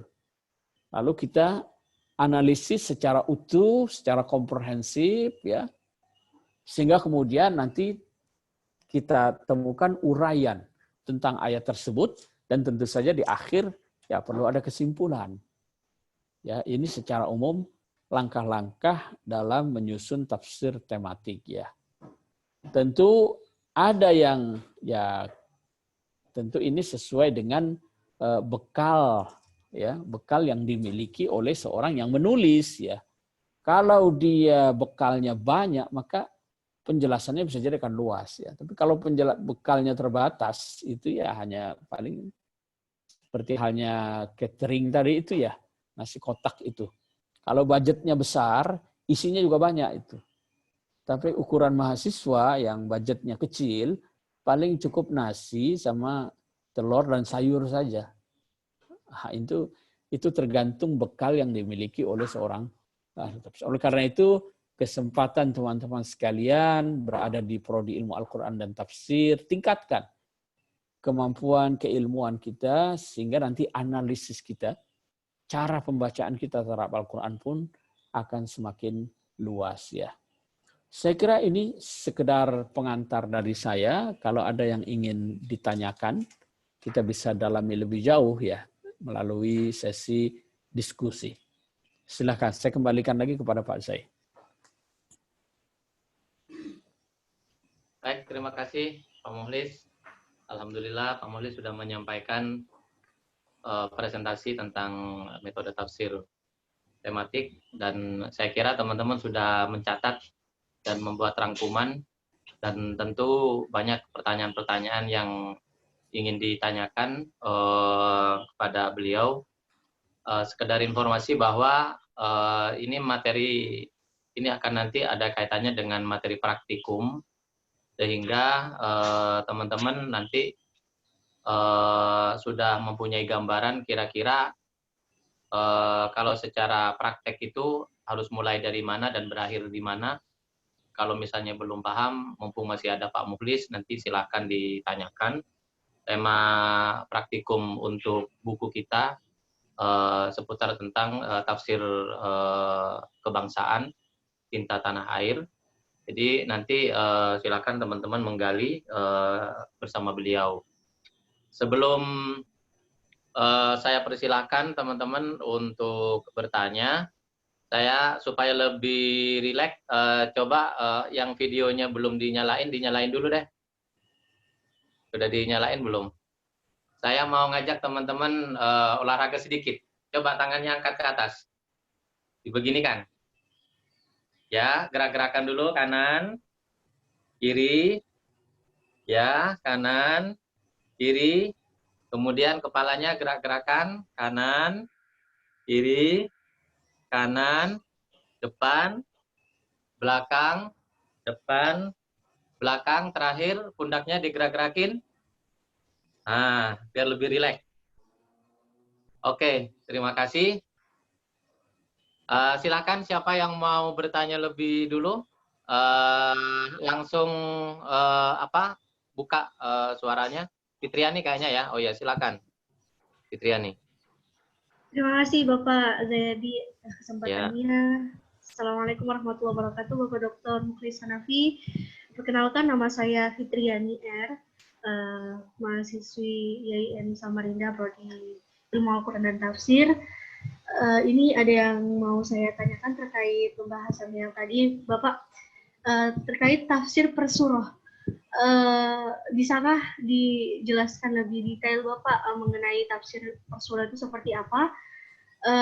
Contoh, saya ingin mengambil ayat tentang riba, Bapak. Nah, itu bagaimana prosesnya untuk mengambil tafsir per surah untuk membahas ayat tersebut. Terima kasih. Assalamualaikum warahmatullahi wabarakatuh. Waalaikumsalam. Terima kasih, Saudara Fitriani ya. Kalau Anda sudah menetapkan tema tertentu, riba misalnya ya, ini tidak bisa digunakan per surah gitu ya, tafsir tematiknya itu. Maka ini masuk kategori tafsir tematik yang ketiga tadi itu, ya. Atau yang pertama, Anda telusuri kata riba dalam Al-Quran secara keseluruhan, di semua surah yang ada kata-kata tersebut, ya, lalu dianalisis. Nah, tafsir tematik per surah ini, itu misalnya ketika Anda ingin membahas misalnya pendidikan anak dalam surah Luqman misalnya. Itu gabungan ya. Gabungan antara tafsir tematik yang mutlak tadi dengan tafsir tematik per surah. Misalnya, pendidikan anak dalam surah Luqman. Anda bahas pendidikan anak, tapi membatasi diri pada yang ada di surah Luqman saja. Padahal di setiap surah kan ada itu pelajaran yang bisa kita ambil kan ya. Bagaimana misalnya Nabi Ibrahim mendidik anaknya gitu ya. Bagaimana Nabi Yakub memperlakukan anak-anaknya. Itu kan ada pesan-pesan pendidikan anak ya. Tapi Anda tidak ambil ke situ. Karena kalau ke sana terlalu luas nanti. Maka Anda bisa membatasi pada satu surah tertentu. Tafsir tentang tematik pendidikan anak dalam surah Luqman misalnya. Itu contoh. Kemudian bisa juga untuk tafsir tematik per surah ini adalah ya Anda menafsirkan saja surah Al-Baqarah misalnya. Atau surah At-Tin. Atau surah Alam Nashrah. Misalnya.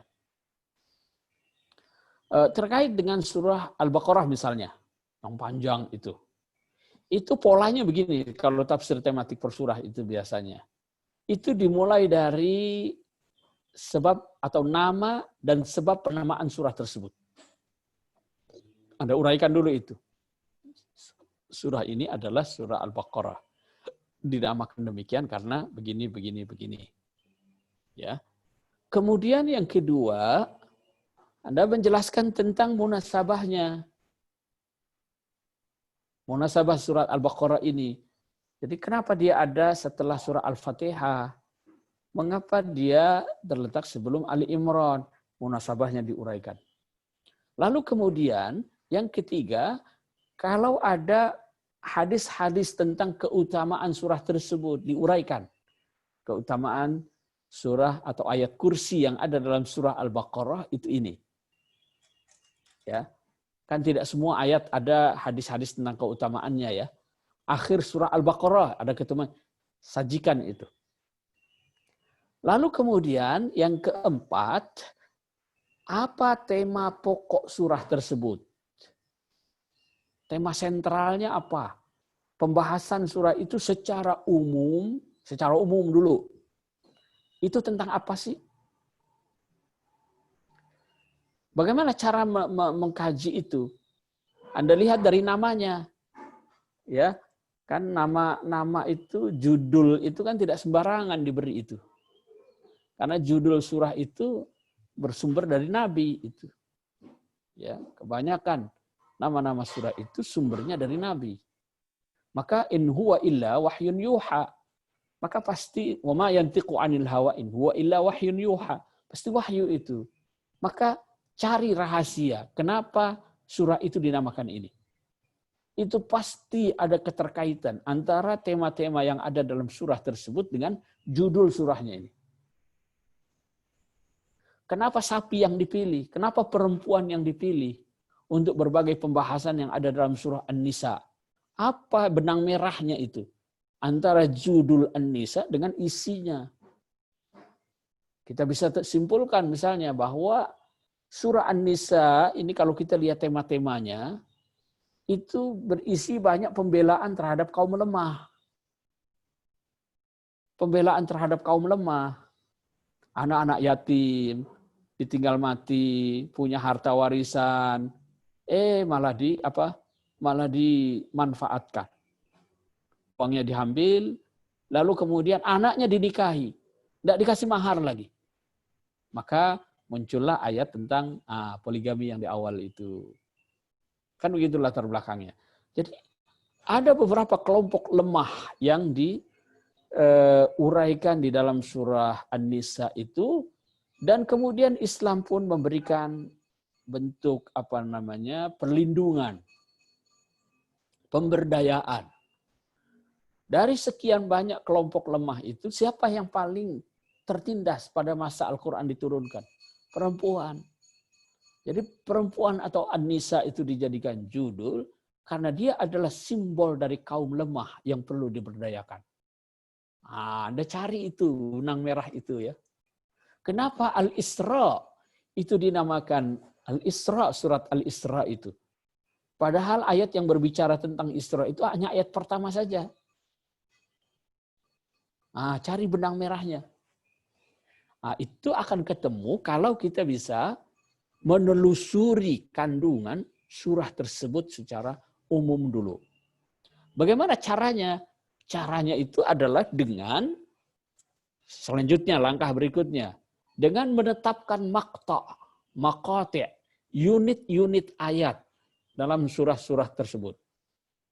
Itu ada kumpulan-kumpulan ayat. Oh, ini masih satu tema ini. Kelompokkan dia. Lalu yang berikutnya, lalu kasih judul.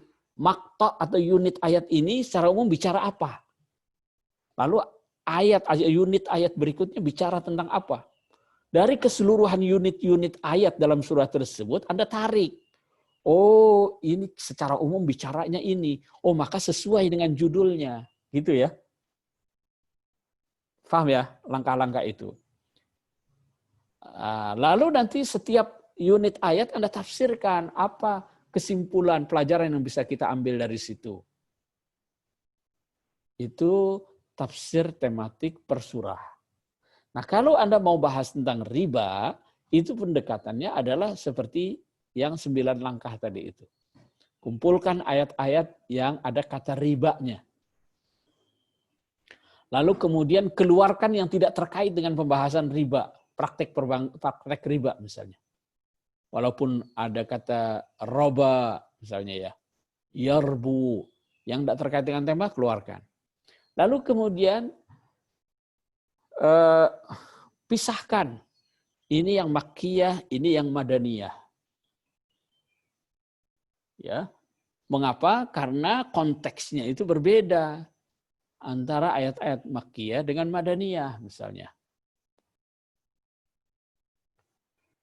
Lalu kemudian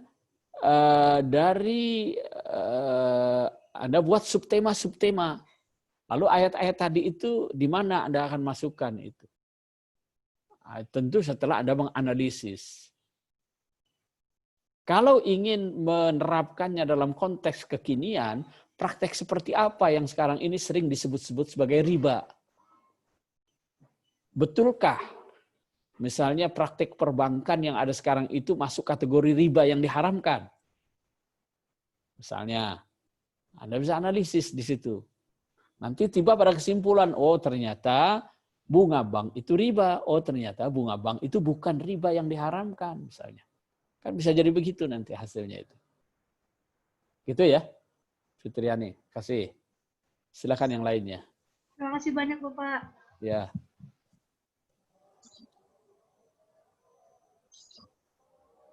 Ya. Mohon maaf Pak Zayadi, ada gangguan teknis. Jadi mungkin silakan bagi teman-teman yang lain yang ingin bertanya.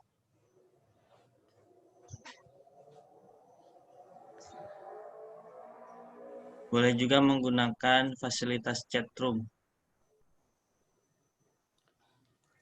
Saya khawatir ini kalau tidak ada lagi yang bertanya ini.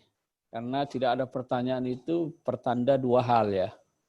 Yang pertama, boleh jadi apa yang saya jelaskan sudah jelas semuanya nih. Sini ada dipertanyakan lagi. Yang saya khawatir kalau yang kedua, karena tidak nyambung apa ini Ustaz ngomong ini. Sehingga bingung mau nanya apa gitu ya. Tapi mudah-mudahan yang pertama ya. Silahkan. Apa saja bebas, boleh. Sebelum nanti masuk ke praktek ya, yang sifatnya teoritis.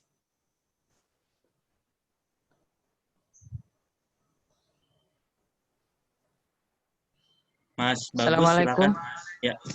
Oh ya, silakan. Husnul Khatim, ada Oh lagi? iya.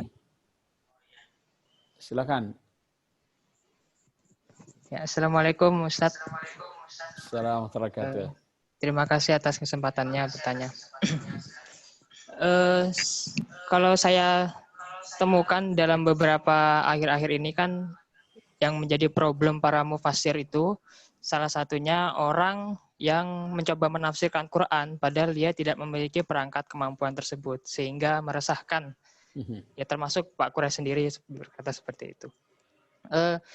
Namun pada zaman ini masalah itu sangat cepat sekali muncul yang baru-baru sehingga terkadang mufassir itu belum mengeluarkan bagaimana penafsiran Al-Quran terhadap kasus ini sehingga lambat, bisa dikatakan lambat seperti itu, akhirnya orang yang tidak punya kemampuan menafsirkan itu menafsirkan hal tersebut secara salah, akhirnya malah dampaknya berbahaya.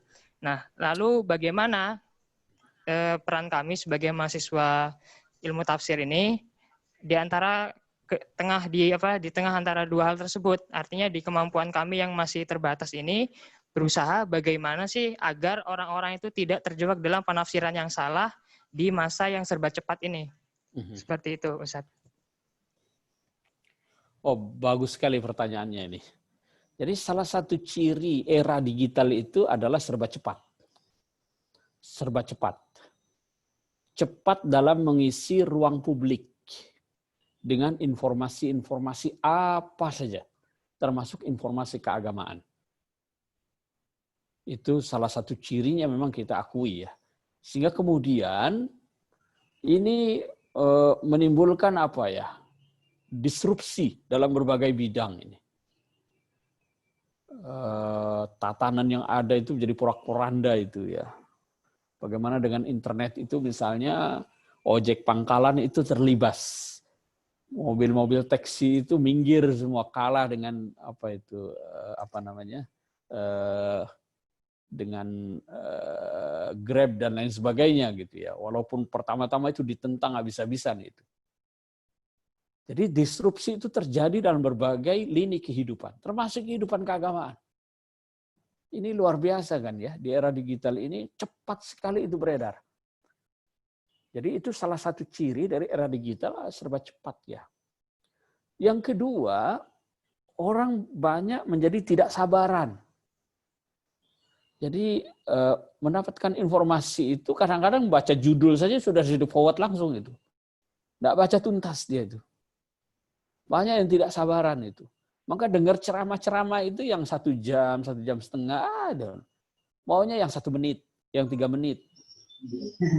Nah, seringnya kan akhirnya tidak utuh gitu ya. Jadi ini ciri anak-anak milenial, generasi Y, generasi Z itu kan begitu itu ya. Jadi yang jarang yang sabar baca buku sampai tuntas, baca artikel sampai tuntas. Ya kadang-kadang main penggal, main potong, kadang-kadang menyimpulkan sendiri baru baca judulnya gitu ya. Itu ciri yang harus kita antisipasi ya. Kemudian yang ketiga terkait dengan informasi keagamaan yang ada di media sosial ini ya, itu sekarang kebenaran itu tidak lagi ditentukan oleh otoritas baik perorangan maupun kelembagaan. Itu ambiar semua itu sekarang itu. Jadi sekarang ini kebenaran itu yang menentukan adalah siapa yang menguasai ruang publik. Gampangannya begini, yang jadi panutan itu sekarang bukan orang yang alim gitu ya. Zuhud, wara, belajar ilmunya itu, ilmu agamanya itu di Mekah 11 tahun, di Mesir 20 tahun, pulang alim. Bukan itu sekarang yang jadi panutan itu. Yang jadi panutan itu adalah siapa yang followernya paling banyak. Siapa yang YouTube-nya itu, subscriber-nya itu sudah sekian Q atau sekian juta gitu. Itu yang jadi panutan sekarang itu. Walaupun belum tentu benar itu. Ya, walaupun ya bisa jadi dia dapat follower banyak dan lain sebagainya karena good looking misalnya, enak dilihatnya gitu. Kalau kata Menteri Agama good looking gitu. Atau bisa jadi karena retorikanya memukau, ya sehingga kemudian jadi banyak followernya. Padahal belum tentu benar yang dia sampaikan. Jadi otoritas kebenaran itu sudah berpindah, bergeser gitu ya. Nah, menyikapi hal-hal semacam ini, ya tentu kita harus, ini kaitannya ke literasi ya, baik itu literasi digital ya. Mari kita arahkan kawan-kawan kita bagaimana cara cerdas menggunakan media sosial ya. Bagaimana cara mendapatkan informasi keagamaan ya. Lihat sumbernya. Sumbernya ini dari ulama siapa gitu ya. Kemudian dasar-dasarnya itu benar apa tidak gitu ya. Kan begitu cara kita mendapatkan fatwa keagamaan itu ya. Jadi nggak bisa dari sembarang orang. Jadi al-isnadu minad-din fanzuru amman ta'khuduna dinakum. Jadi urusan ilmu-ilmu keagamaan ini harus kita lihat mata rantai keilmuannya. Ya, jangan ambil dari sumber yang tidak jelas. Tuh. Kemudian ya kita edukasi juga lah teman-teman kita, masyarakat kita, supaya apa? Supaya ya harus bisa membaca secara utuh, jangan sepotong-sepotong gitu ya. Karena salah satu ciri dari era digital, terutama yang terkait dengan informasi keagamaan, itu sering sekali yang disentuh adalah emosinya. Jadi hanya kutipan ayat, hadis, lalu ditambah penyemangat sedikit, bumbu rasa sedikit, meledak orang sudah itu. Percayalah. Anda kutipkan ayat, Anda kutipkan hadis, kasih bumbu-bumbu dikit yang menggelorakan begitu, jadi orang itu angkat senjata itu. Jadi mari kita kembalikan keberagamaan kita ini, ya supaya imbang lah antara nalar dengan emosi itu, dengan semangat itu ya.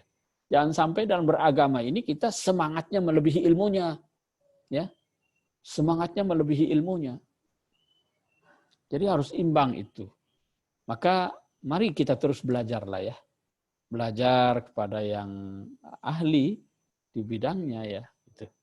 Saya kira itu husnul khotim. Terima kasih. Terima kasih Pak Mukhlis. Mohon maaf tadi saya terputus sebentar. Kita sebenarnya sudah selesai waktunya Pak Mukhlis. Ya. Cuman apa masih ada yang tanya lagi? Mungkin hanya satu aja saya kasih kesempatan. Satu Saya, orang Pak. lagi. Maharani. Ya. Ada Maharani, Suni, ada silakan, Maharani. silakan. Silakan mana itu? Saya, Pak. Ya, Ya, silakan. silakan.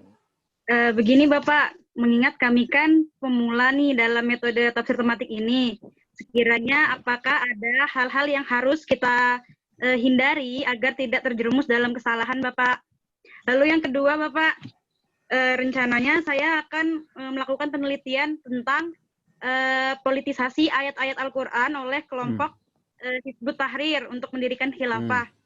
Kiranya Bapak, apakah kita mengumpulkan ayat-ayat tersebut lalu dijelaskan satu persatu, atau dari sekumpulan ayat ini kemudian diambil salah satunya untuk diteliti lebih dalam?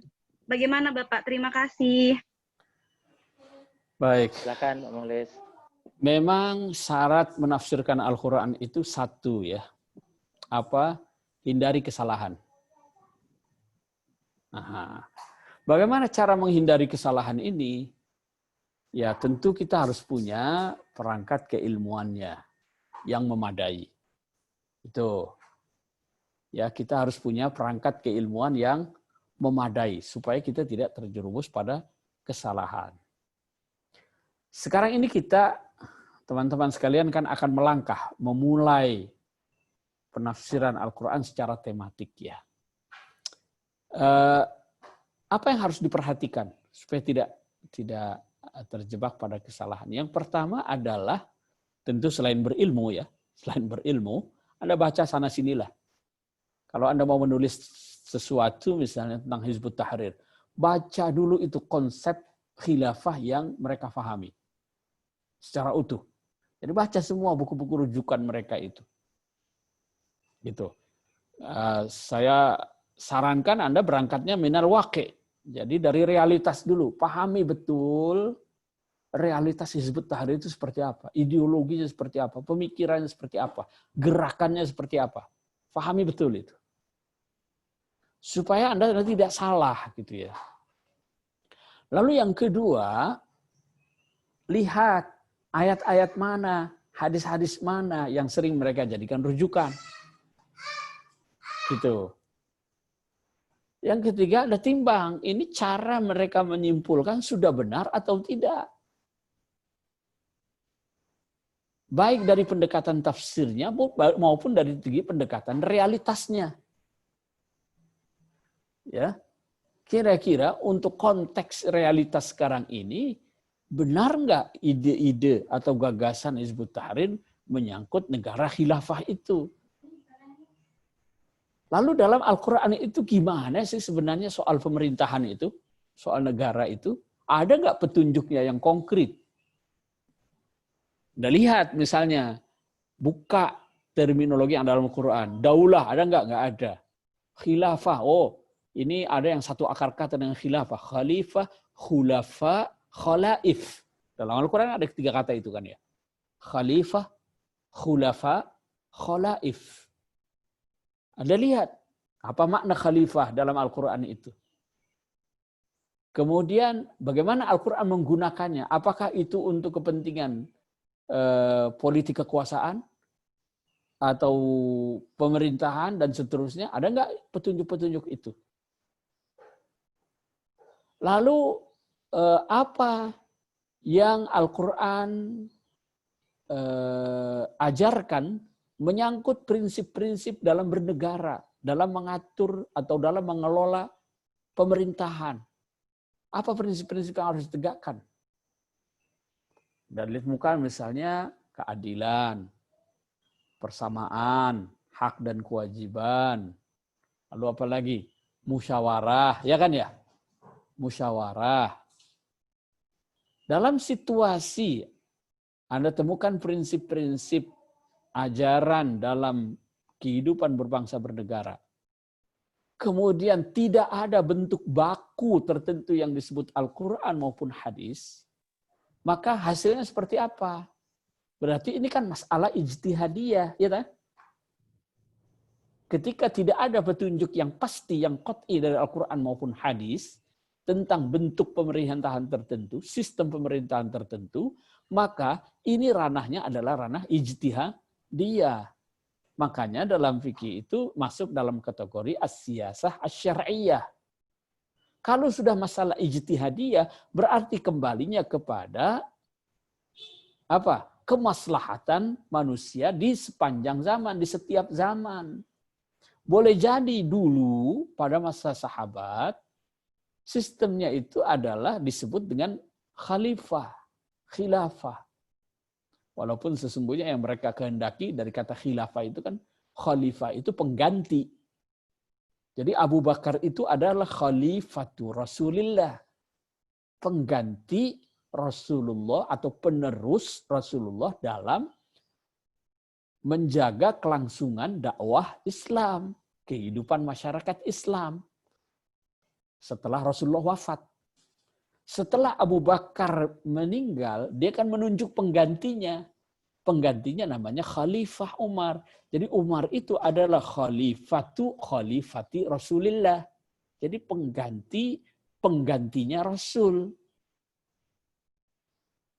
Umar tiada digantikan oleh Utsman. Utsman itu berarti khalifati Rasulillah. Gitu. Itu asal mula kata penyebutan. Anda pelajari itu. Jadi pelajari kosakata penggunaannya dalam Al-Quran. Pelajari konsep yang ditawarkan oleh Hizbut Tahrir. Pelajari sejarah kekhilafahan yang ada dari masa ke masa.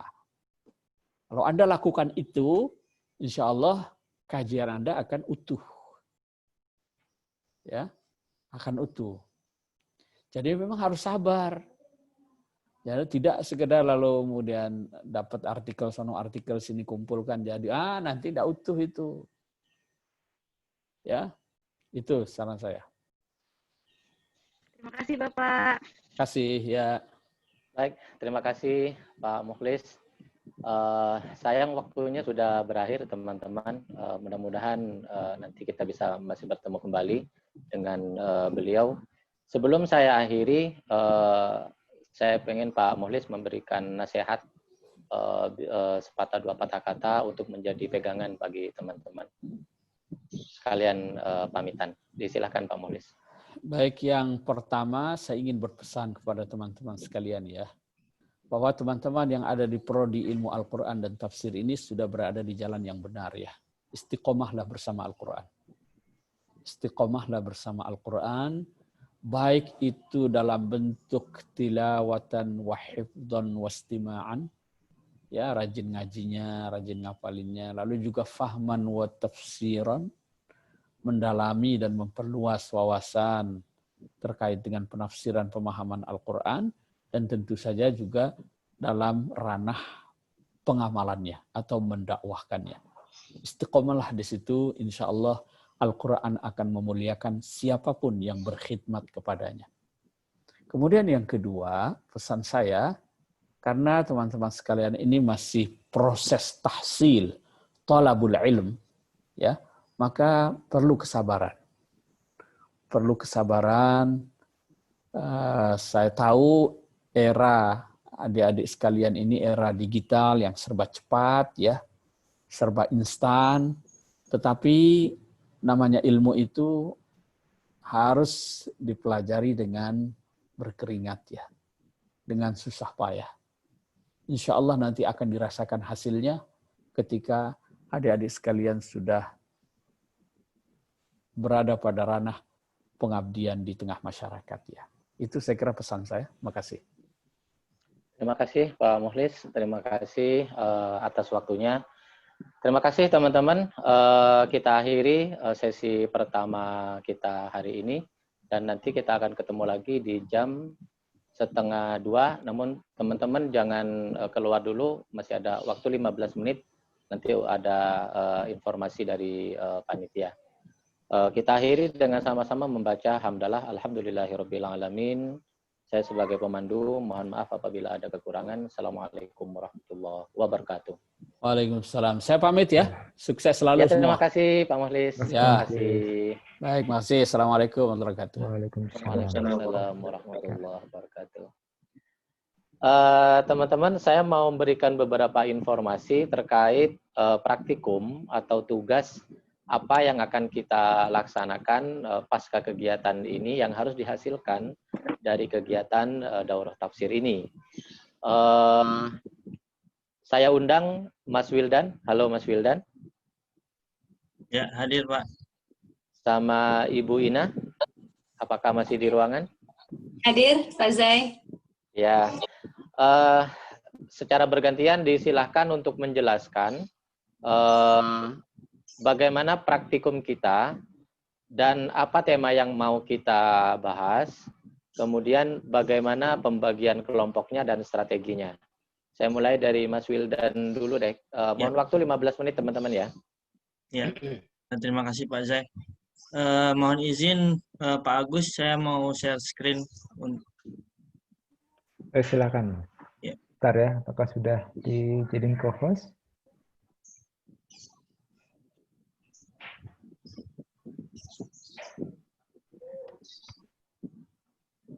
Mas. Sepertinya belum. Belum ya? Ya. Oke.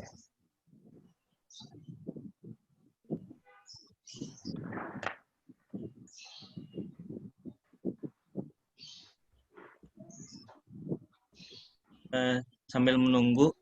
Silakan lah. Oh ya, terima kasih.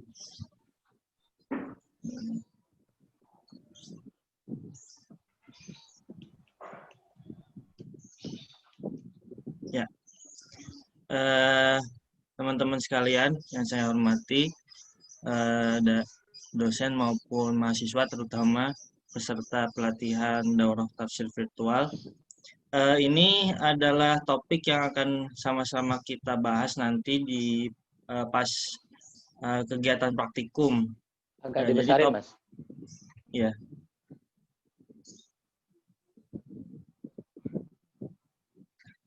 Nanti ini juga akan di-share di grup juga biar teman-teman bisa membaca lebih detail. Nah, ini ada topiknya yaitu terkait dengan tafsir kebangsaan. Ada 4 poin besar. Pertama adalah makna bangsa dan negara, bagaimana pemaknaannya di dalam Al-Quran dan sebagainya gitu ya. Nah, kemudian poin yang B yang kedua adalah terkait dengan Al-Quran, kebangsaan, dan cita tanah air. Di sini sudah kami siapkan ayat-ayat Al-Qurannya apa saja, dan juga sub-poinnya terkait dengan ayat itu. Kemudian di poin C ada Al-Quran, kebinekaan, dan hubungan antar agama. Nah, ini juga sudah kami siapkan ayat-ayatnya. Dan terakhir, poin D itu terkait dengan prinsip berbangsa dan bernegara dalam Al-Quran. Nah, ini prinsip-prinsipnya. Nanti selain topik yang sudah kami siapkan ini, kami juga siapkan referensi yang bisa menjadi pegangan. Kami ambil dari tafsir tematik Kementerian Agama. Ada 3 buku. Sudah kami siapkan PDF-nya juga. Nanti teman-teman bisa mengambil referensinya itu, dan tentu saja referensi-referensi yang lain biar tambah kaya seperti itu. Nah, ini terkait topiknya, terkait ayat-ayatnya, kemudian pembagian kelompoknya. Sebentar,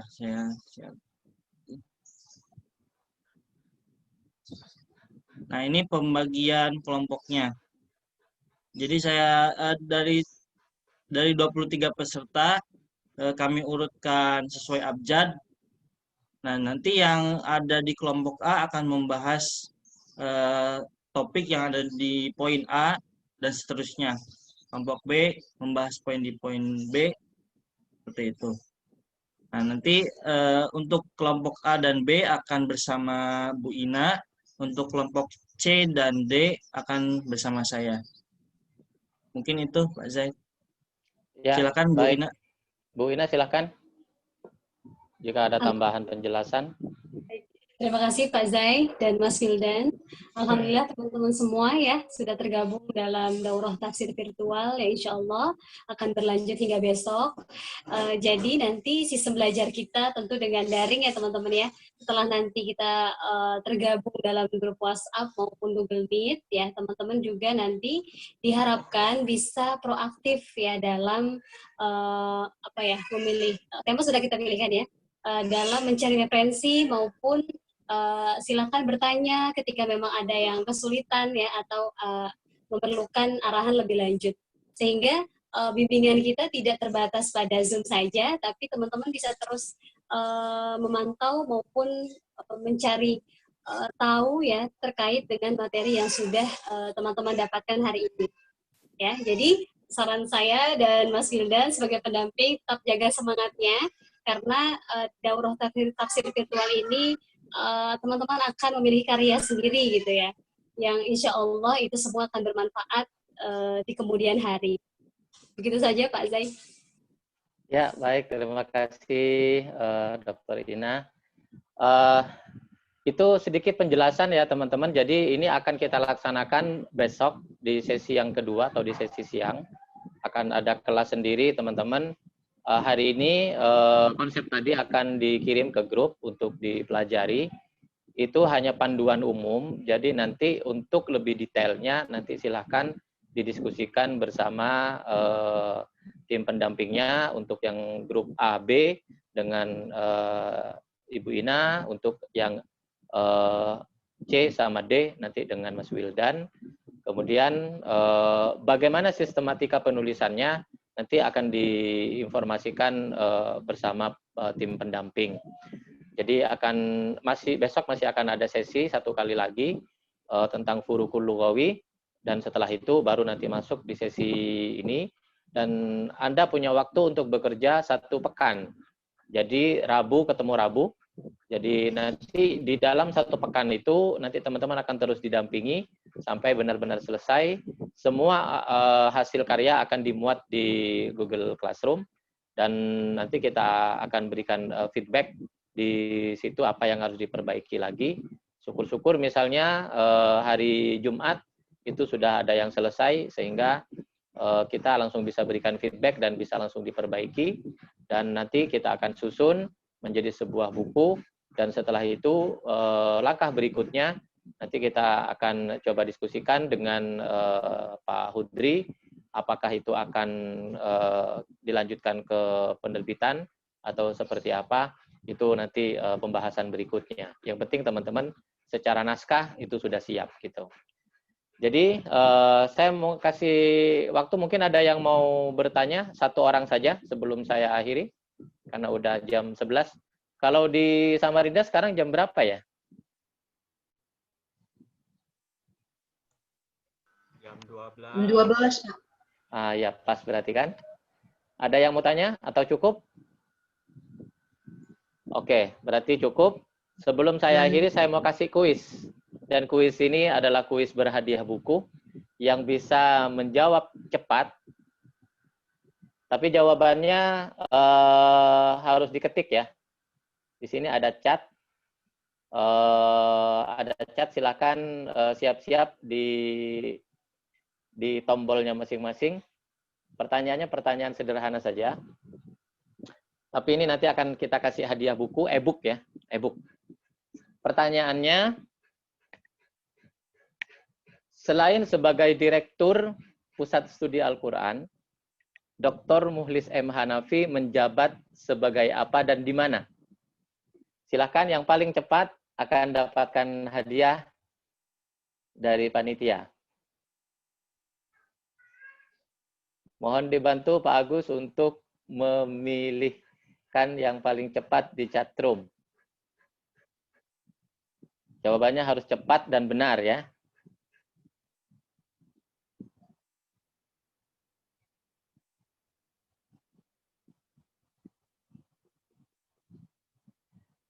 Pertanyaannya, selain sebagai Direktur Pusat Studi Al-Quran, Pak Mukhlis menjabat sebagai apa dan di mana? Pahami lagi pertanyaannya, menjabat sebagai apa dan di mana?